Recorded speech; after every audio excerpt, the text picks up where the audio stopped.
larangan. Pasensya na po kung tayo po ay nag-cause ng traffic sa araw na ito sapagkat malinaw na ang ating panawagan ay magkaroon ng tunay na kalayaan sa pamamahayag sa ating bansa. Na tayo po ay inaalala ang ikalawang taon ng pinakakarumal-tumal na masakya na nangyari sa kasaysayan ng Pilipinas, ang pagkamatay po ng 58 katao, kasama na po ang 32 rito na mga periodista at mga manggagawa sa media. Gaano man, ilang taong man ang kailangan para magkaroon ng katarungan?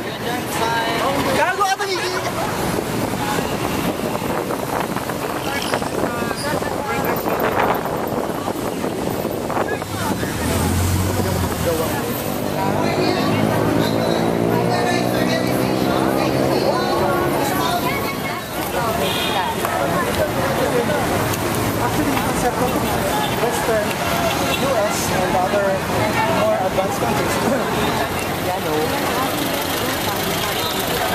Media! Alagad ng media!